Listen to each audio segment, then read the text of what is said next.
حج کے ایام مسلمانوں کی اکثریت حج کرنے کے لیے گئی ہوئی، لہذا باغیوں کو بھی سکون تھا اور وہ پرسکون ہو کر مسلمانوں کے خلیفہ کے گھر کا گھیراؤ کیے ہوئے آپ کے قتل پر تیار ہو گئے۔ سیدنا عثمان رضی اللہ عنہ وارضاہ کو یہ خبر پہنچ گئی کہ باغی آپ کے خون کے پیاسے ہیں، آپ پھر اپنے گھر کی چھت پہ چڑھتے ہیں۔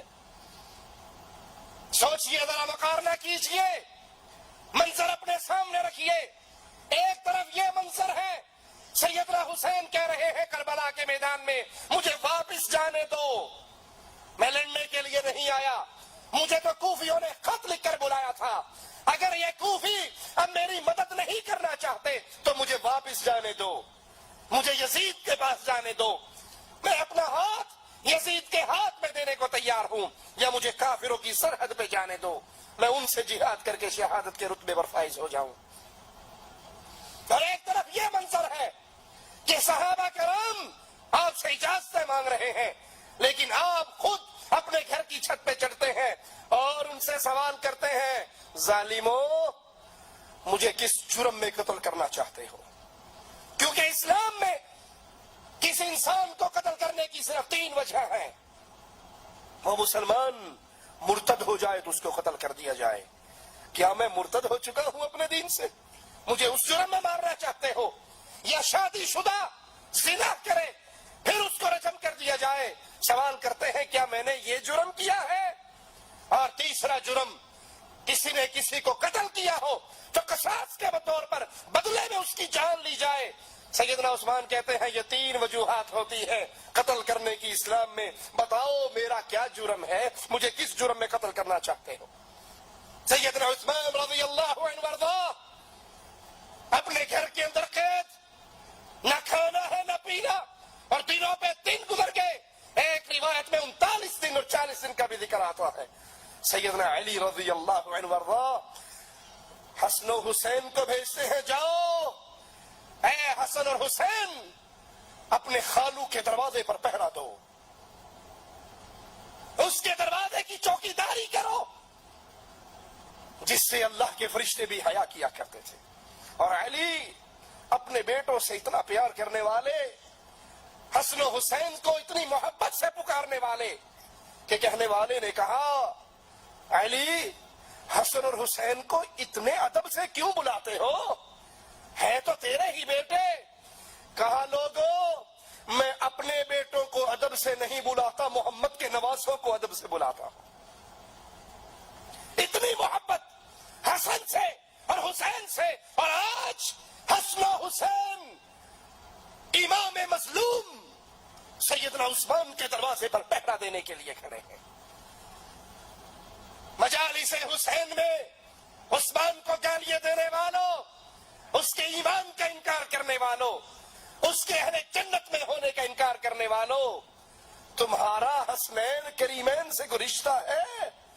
جس کے نام پہ مجلس برپا کرتے ہو وہ تو عثمان کے دروازے کا پہرے دار بنا ہوا، اور عثمان چھت سے آواز لگاتے ہیں اے محمد کے نواسو واپس لوٹ جاؤ، میرے گھر کا پہرا نہ دو، لڑنا ہے تو رب کے لیے لڑو۔ عثمان اپنے لیے کسی کو تنگ نہیں کرنا چاہتا۔ 18 ذی الحجہ ہے، 35 ہجری ہے، جمعہ کا دن ہے، سیدنا عثمان ایک پاجامہ منگواتے ہیں اور اس کو پہنتے ہیں۔ انہوں نے نہ زمانہ جاہلیت میں نہ زمانہ اسلام میں کبھی اس پاجامے کو پہنا، لیکن اس دن خاص طور پہ پاجامہ منگوا کر پہنتے ہیں اور کہتے ہیں آج رسول اللہ صلی اللہ علیہ وسلم کی خواب میں زیارت ہوئی تھی، وہ عثمان جو بھوک اور پیاس کے اندر نیت سے روزے رکھا کرتا تھا اور نیت سے افطار کر لیا کرتا تھا، وہ عثمان جس کے گھر میں افطاری کے لیے پانی تو درکنار نمک بھی نہیں تھا، جو نیت سے سحری کرتا تھا، نیت سے افطاری کرتا تھا مظلومیت کی حالت میں۔ ارے ایک طرف مارکہ کربلا ہے جو تمہاری کتابوں کے مطابق چند گھنٹوں ختم ہو جاتا ہے، اور ایک طرف 39 یا 40 دن کا پیاسا عثمان رضی اللہ عنہ وارضاہ۔ کہا آج امام الانبیاء خواب میں آئے تھے، ابو بکر و عمر بھی ساتھ تھے، اور کہا تھا عثمان آج کے روزے کی افطاری تو میرے پاس آ کر کرے گا، آج تو افطاری میرے پاس آ کر کرے گا۔ ادھر باغیوں نے امام مظلوم کے گھر پہ حملہ کیا، گھر کے دروازے پر حسن بن علی، عبداللہ بن زبیر، محمد بن طلحہ اور کچھ اور نوجوان پہرے پر تھے۔ وہ ان باغیوں سے لڑتے رہے، ان کے وہم و گمان میں بھی نہ تھا، ان کے ذہن میں تھا کہ باغی اپنے مطالبات پیش کر کے کچھ دن یہاں قیام کر کے واپس لوٹ جائیں گے۔ ان کے وہم و گمان میں نہ تھا کہ بغاوت کی یہ تحریک یہودیوں کے ایجنٹ عبداللہ ابن سبا نے برپا کی ہے، اور آج تک اس عبداللہ ابن سبا کی ناجائز اولاد صحابہ کے خلاف بغاوت کی تحریک برپا کرتے ہوئے نظر آتی ہے۔ جہاں صحابہ کو گالیاں پڑتے ہوئے دیکھو گے، گالیاں دینے والے عبداللہ ابن سبا یہودی کے ایجنٹ ہوں گے۔ انہیں یقین نہیں تھا کہ باغی اس حد تک بڑھ جائیں گے۔ باغیوں نے عثمان کے گھر پہ حملہ کیا، حسن بن علی، عبداللہ بن زبیر، محمد بن طلحہ ان باغیوں سے لڑتے ہیں اور عثمان کے دروازے تک کسی کو پہنچنے نہیں دیتے، اور چار باغی ساتھ والے گھر کا سہارا لے کر دیوار پھلانگ کر سیدنا عثمان رضی اللہ عنہ وارضاہ کے گھر میں داخل ہو جاتے ہیں۔ عثمان جو روزے سے ہیں، عثمان جو قرآن کی تلاوت کر رہے ہیں، عثمان جو خلیفۃ المسلمین ہیں، جن کی مدد کرنے کے لیے ہزاروں تلواریں تڑپ رہی ہیں، کب عثمان اجازت دے اور اس کے دشمنوں کو قتل کر دیا جائے؟ اور وہ عثمان کہہ رہا ہے مدینے کے اندر میں خون بہتا ہوا نہیں دیکھ سکتا۔ حالت سیام قرآن کی تلاوت کر رہے چار باغی دیوار کو پھلانگتے ہیں، سیدنا عثمان رضی اللہ عنہ وارضاہ کے گھر میں داخل ہو جاتے ہیں۔